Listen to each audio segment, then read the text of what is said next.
You're listening to an Airwave Media Podcast.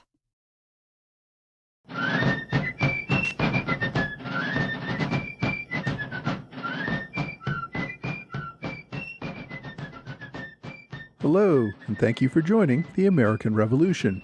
This week, episode 255, The Battle of Ramsour's Mill. Now, when we last left the South back in episode 251, British General Henry Clinton had departed with most of the army to return to New York. Clinton had received word that the French army would be arriving soon and wished to contend with that.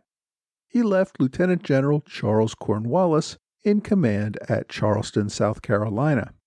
General Cornwallis has been a part of our story in many earlier episodes, but since this is his first really big independent command, and since he plays such a key role in the Southern theater, I thought a refresher was in order.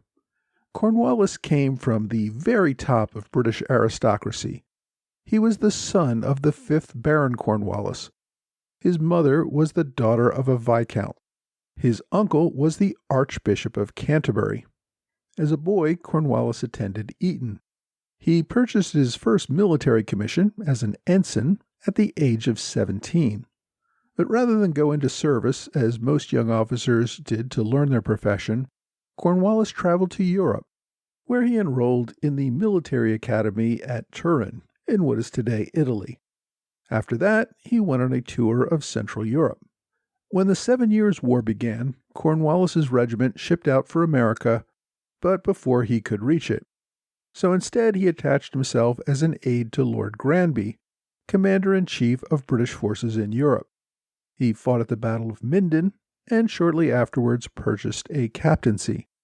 Before long, he had been breveted to lieutenant colonel.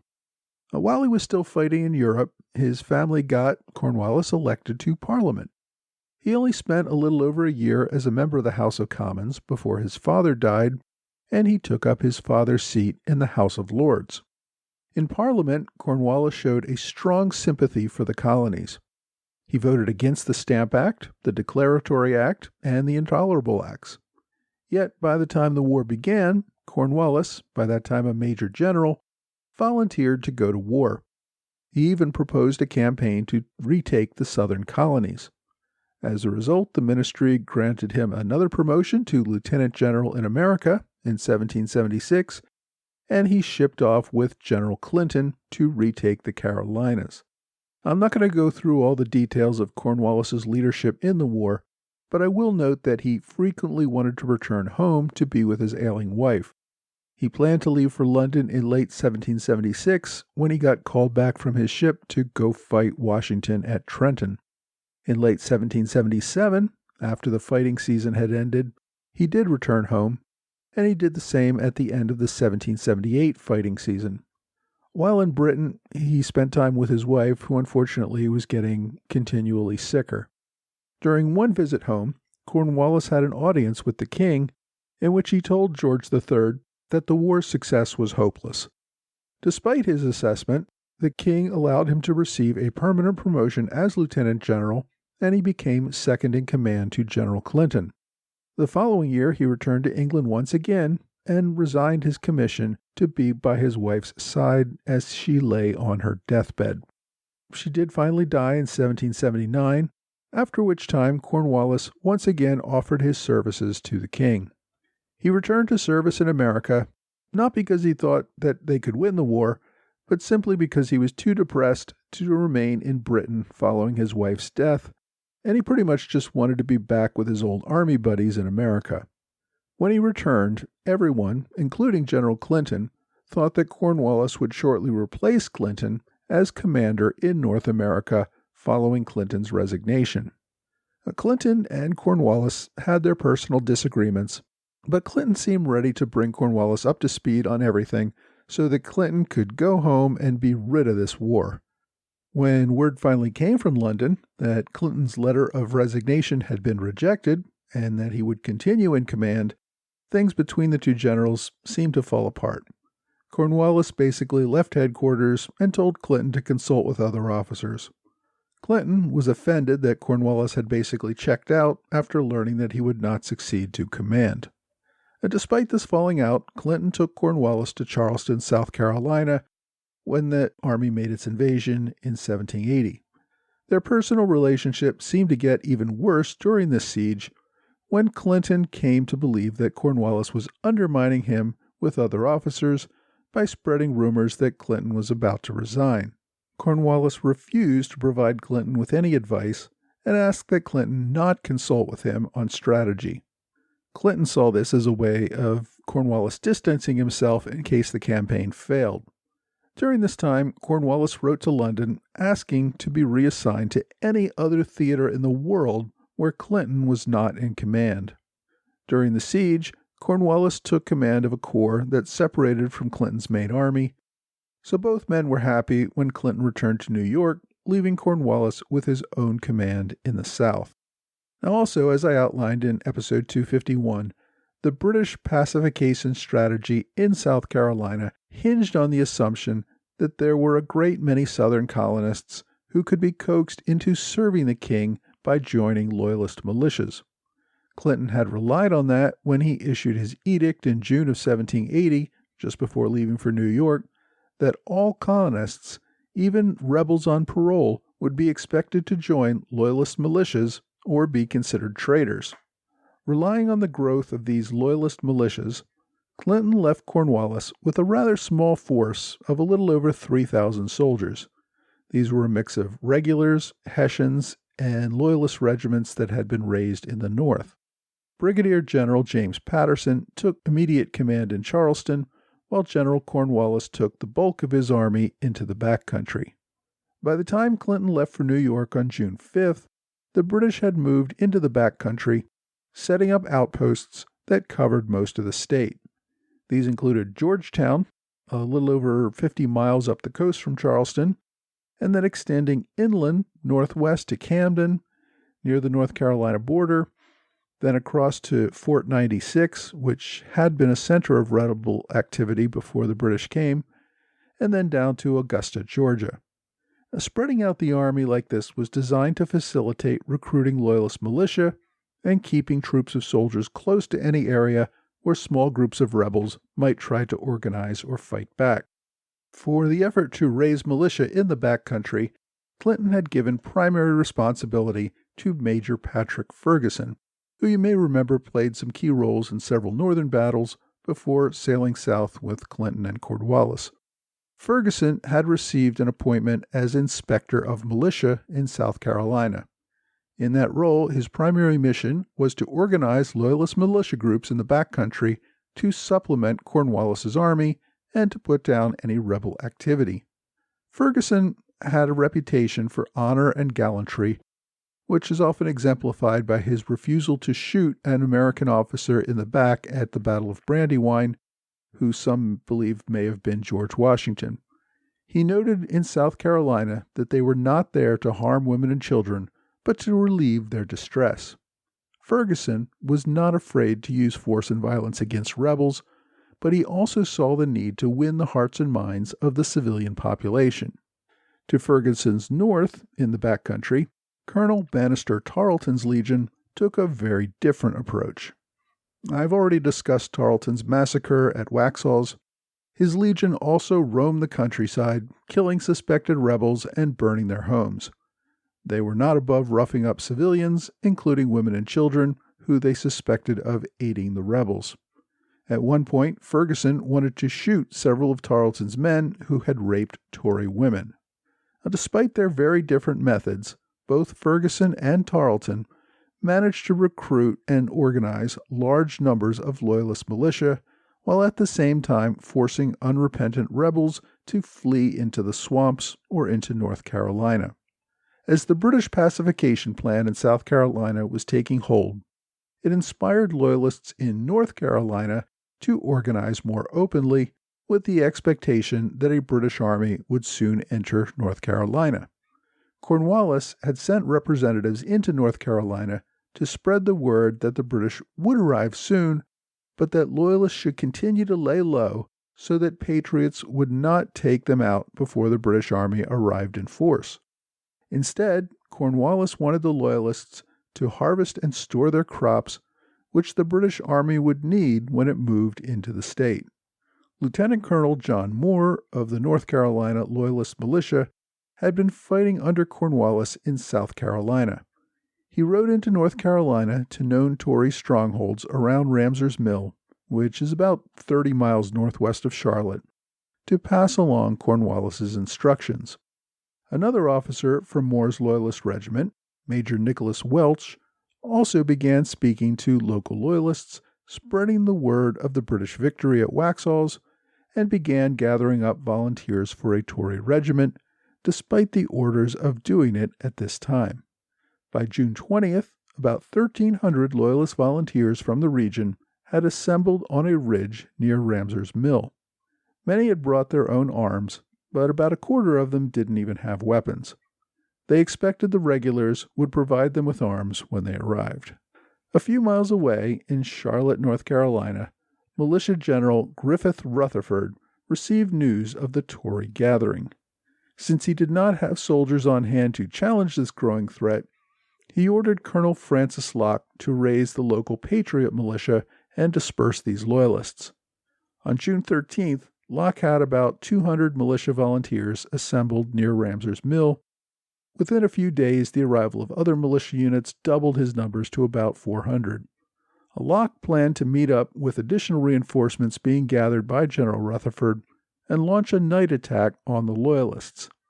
On the appointed night, Rutherford was a no-show. His forces had gotten lost somewhere on the back roads in the North Carolina countryside. Without those reinforcements, Locke called a council of war with his fellow militia officers to decide what to do. His group of 400 militia could not attack an enemy with more than 3 times their size and holding the defensible high ground. Rather than risk a counterattack against his own camp, Colonel Locke suggested that they pull back and await Rutherford's reinforcements. At the council, though, some of the less experienced officers wanted to go forward with the attack anyway, and some of these officers suggested that pulling back would not be an act of military prudence, it would be an act of cowardice. With the C word out there, none of the officers could support pulling back, so they finally agreed to launch an attack at daybreak. Since almost all the militia on both sides were wearing civilian clothes, the Loyalists put twigs in their hats to identify themselves, and the Patriots put scraps of white paper in their hats. Just before dawn, the Patriots were within a mile of the enemy lines. They marched forward, driving in the Loyalist pickets, who fired warning shots, which alerted the main Loyalist camp. The Loyalists scrambled from their tents and were still trying to form a line when the Patriot horsemen had gotten within about 30 yards. And despite the confusion, the Loyalists realized there were only a few enemy cavalry and managed to drive off the attackers. The horsemen turned and retreated.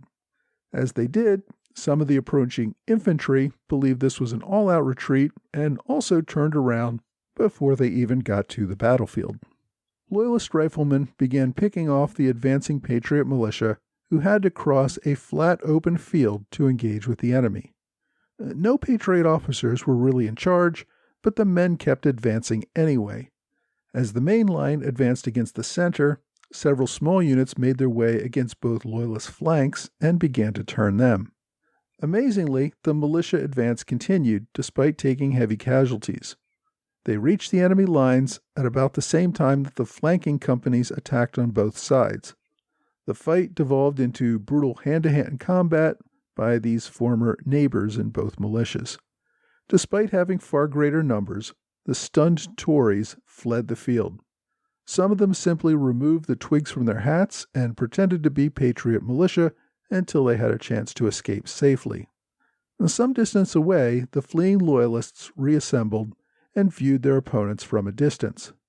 They realized that they far outnumbered the enemy and prepared for a counterattack. The Patriots prepared to defend against a counterattack, but by this point they had just over 100 men. They had taken about 170 casualties in the initial assault, and the remainder had fled the field. Locke ordered 2 of his officers to ride hard and see if they could find Rutherford's reinforcements. At this point, the general was still about 7 miles away from the sound of the fighting when the officers reached him. he immediately deployed his 65 dragoons on horseback to ride at a gallop to support Locke's militia. As the Patriot militia awaited the counterattack with these overwhelming numbers, a loyalist came forward under a flag of truce. He asked for a suspension of hostilities so that they could care for their wounded on the field and bury their dead. The Patriot major who was sent out to speak with them sensed a tone of defeatism and countered with a demand that they should surrender within 10 minutes or be attacked. As it turned out, no one really wanted to attack. Colonel Moore had used the negotiation time to tell the Loyalists under his command to scatter and find safety wherever they could. By the time the officer who had ridden out under the flag of truce had returned to his camp, the Loyalist army of over 1,000 men had dwindled down to about 50, and those soon fled as well. In total, about 140 men were killed and over 200 wounded, with about equal casualties on both sides. Colonel Moore returned to the British base at Camden with only about 30 men and news of the disaster. British officers, apoplectic that he had disobeyed orders and allowed a large group of Loyalist militia to rise and gather before they were ready, considered a court-martial. In the end, they decided against it, realizing that punishing well-meaning but incompetent Loyalist volunteers might have a negative impact on future recruiting efforts. Now, back in South Carolina, the Patriot militia were still organizing and hiding from mostly Loyalist militia who were assigned to crush any such gatherings. They needed to prevent these smaller outfits from moving north to combine with the gathering army of militia and Continentals that would inevitably mount some attack at some point. One of the Patriot militia officers that the British had arrested was Colonel John Thomas, who commanded the Spartan Militia Regiment from the area around Spartansburg, South Carolina. They had taken him to be held as a prisoner at Fort 96 under the command of Major Patrick Ferguson. Thomas's capture, however, did nothing to dissuade his regiment from continuing to organize. His son, Colonel John Thomas Jr., simply took over his father's position in commanding the regiment. The younger Colonel Thomas continued to keep his men, 4 companies totaling about 60 men, in a field near Cedar Springs.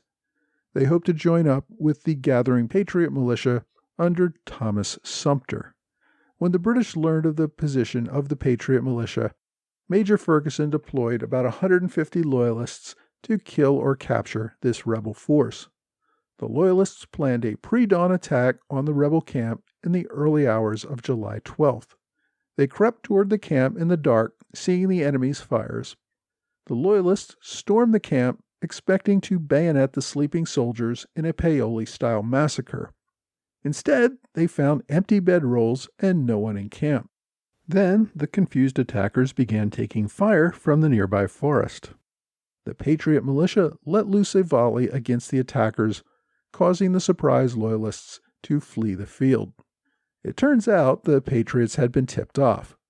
News of the attack became the topic of discussion among some of the Loyalist wives camped near Fort 96.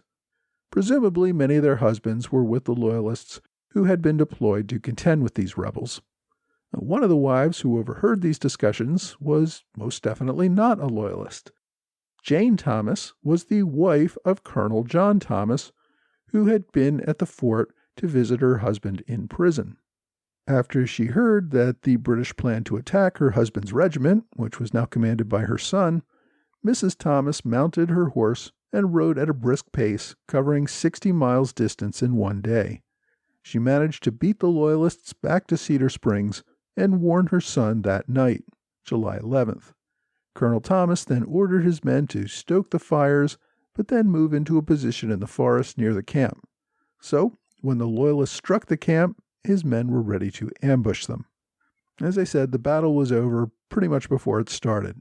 The surprised Loyalists immediately fled, despite still outnumbering the Patriots. The Patriots did not have the numbers to pursue and engage them, so they simply packed up and moved on before the Loyalists could strike again. Throughout July, there were many of these little raids back and forth. Another group of Patriots attacked a Loyalist force at Stallion's Plantation the same night of the Loyalist attack at Cedar Spring. I already mentioned the attack on Christian Huck's men in an earlier episode, which also happened around this same time. A day later, a group of about 35 Georgia Patriots attacked a Loyalist camp at Goins Fort. And a few days after that, a Loyalist force hit a group of Patriot at Earl's Ford. There were probably another 10 or so incidents over the next couple of weeks, all involving no more than a few dozen men. The fighting was relatively uncoordinated and involved small units on both sides, both intent on obstructing the enemy from doing whatever they were trying to do. Although the British claimed to be in control of South Carolina, these many skirmishes told a very different story. And next time, I'm going to continue my discussion of some of these skirmishes, but much like the British in New Jersey during the Forage Wars of 1777, the British in South Carolina were quickly discovering that defeating a large army and simply claiming control of a region would not end the resistance.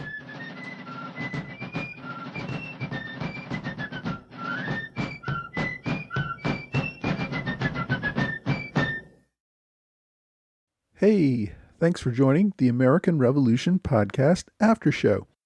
Thanks as always to my Patreon supporters in the Alexander Hamilton Club, Trey Nance, George Davis, Mike Hager, and Mike Gaylord. And also to Robert Morris Circle supporters, Kurt Avard, and Knox Press. Knox Press recently announced the upcoming release of David O. Stewart's The Burning Land, which follows a Hessian family through American history. This new volume is set in the Civil War, but if you haven't read the first volume yet, The New Land, it's set in the American Revolution. I also want to thank Gail Sarah, Michael Byrne, and Eva Zotra for one-time gifts via PayPal or Venmo. I greatly appreciate everyone who supports this podcast and helps me cover my ever-increasing costs. I wanted to let everyone know that in October I'm going to be in Louisville, Kentucky, at the Sons of the American Revolution headquarters to host a conference there on the origins of the Constitution. If you're in the area within driving distance of Louisville, I'd love to see you there. If you are a lawyer in Kentucky, you can get CLE credit for the conference. Go to nathanspapers.com for more details. Now, this week's episode covered the growing quagmire for the British in South Carolina. The British tried numerous different strategies to pacify the countryside after taking several different large cities during the war, but none of them succeeded entirely. Part of the problem may have been failure to commit to a consistent strategy.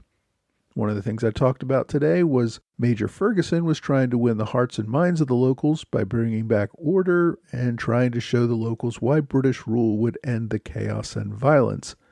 At the same time, you have folks like Colonel Bannister Tarleton burning homes and hanging traitors.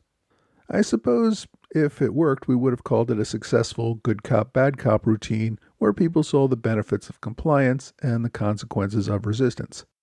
But it didn't work because there was little consistency and simply not enough soldiers to stabilize the region. We also see the beginnings of a loyalist uprising in North Carolina that gets crushed before it could even get started. The failure of Southern loyalists to organize and fight well without British leadership is probably the main reason the British could not hold on to the Southern colonies in the end. My book recommendation this week is The Road to Guilford Courthouse, The American Revolution in the Carolinas by John Buchanan. As the title indicates, it focuses on the war in the Carolinas. It begins with some of the attempted attacks in 1776, then jumps to the Siege of Charleston in 1780, and focuses most of its pages on the fighting throughout 1780 and 81. It's about 400 pages, not counting notes and index. I found the book quite helpful in covering many events, large and small, during this time period. The author, John Buchanan, is a historian who has worked at the Metropolitan Museum of Art and also Cornell University. I wanted to say this is a relatively new book because it was published in 1997, but then I kind of realized that 1997 was a quarter of a century ago, and that just makes me feel old. There is a Kindle version of the book and also an audiobook version. You can also find an e-copy that you can borrow on archive.org. So, if you want a book that focuses on the Southern War in 1780 and 81, get a copy of The Road to Guilford Courthouse. My online recommendation is an article from the Journal of the American Revolution that takes a closer look at the other skirmish that I highlighted this week, the Battle of Cedar Springs, where the Loyalists raided a Patriot camp only to discover the Patriots were hiding in the woods and ready to ambush them. There is some question about whether the events I described really happened or whether it was local lore made up later. You might infer, since I included it, that I feel pretty confident about its authenticity, but if you want to read more about this, check out the article, Did the First Cedar Springs Skirmish Really Happen? By Connor Runyon. As always, links to the book and online recommendation are available on my blog and website. Go to blog.amrevpodcast.com to read those sources. My question this week asks, why do Americans call King George III a tyrant if Frederick North was actually in charge of Britain during the Revolutionary War? I thought this was a particularly good question this week, given that the role of the monarchy is in the news these days as we're seeing the historic passage of the sovereignty from Queen Elizabeth II to King Charles III. It is true that in Britain, the role of the monarchy in government has shrunk over time to the point where the king or queen is a mere figurehead today. The English Civil War and the Glorious Revolution both saw marked decreases in the actual role for the king. Kings George I and II had taken an even more limited role in government. Both men were born and raised in what is today Germany and never really expected to rule Britain until later in life. George I only got the job because Queen Anne died without issue, all of her children dying before reaching adulthood. There were probably 30 other people who were closer in the family line to Anne for the crown, but they were all either Catholic or married to a Catholic, which barred them from taking the throne. George I, Anne's second cousin, eventually got the offer. Well, George I didn't speak English, and he regularly traveled back to his home in Hanover. As a result, the British adopted the practice of having a prime minister during his reign in order to manage the ministry because the king wasn't doing it. So the British had gotten used to a king who did almost nothing by the time George III took the throne. But George III was different from his grandfather and great-grandfather, George I and II. George III spoke English, and he wanted more of a role in governing. He attended ministry meetings and regularly met with his cabinet. He accepted or rejected ministers based on his personal preferences. Now, despite George III's heightened role, the colonies initially did not hold the king responsible for Parliament's impositions on colonial rights. The colonies, in fact, petitioned the king in hopes that he would intercede on their behalf as the traditional defender of English liberties. Even in late 1775, after open warfare had begun, many colonial leaders still held out hope that the king would intervene and broker a political compromise between Parliament and the colonies. King George, however, believed his role was to back Parliament, and as a matter of policy, he supported Parliament's position. He encouraged the appointment of hardliners to his government, and in late 1775 gave a speech to Parliament calling for the suppression of the rebellion in North America by military force. This speech by the king was the final turning point for most colonists. They saw the king as someone who wanted to rule by force rather than implementing a government structure that the people found acceptable. That was the definition of tyranny. As a result of the king's actions, popular opinion in the colonies turned toward independence. John Adams later remarked that the king's actions in late 1775 made him the single most influential person in turning popular opinion toward independence. The king continued to play an active role in the war, hiring Hessians to supplement British regulars. Prime Minister Lord North tried to resign several times, but the king refused to accept his resignation, fearing his replacement would seek a negotiated settlement with the colonists. As a result, the king personally became most associated with the policy of war on the colonies. The result was an unprecedented criticism of the king himself, not just in the colonies, but in Britain. Even though outright criticism of the king was legally treason, we see at least indirect attacks on the king's policies. The result of this was that following George III's reign, none of his successors attempted to take on such an active policy role in government again. If you have a question you'd like me to answer, please reach out to me via email or on Twitter, Facebook, or Quora. Well, that's all for this time. I hope you will join me again next time for another American Revolution podcast.